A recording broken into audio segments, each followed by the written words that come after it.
Hello everyone. This is the easiest method for Windows 10 users because you can upgrade directly without using any extra software. First, right click the Start button and open Settings. Now click Update and Security. Windows will check for available updates.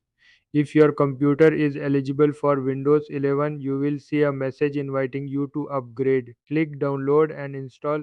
A setup window may appear. Click Update Accept and Install to continue.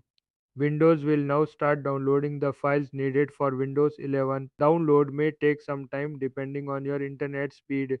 Please be patient and keep your computer connected to the internet. Once the download is complete, Windows will prepare the installation. You will then be asked to restart your computer.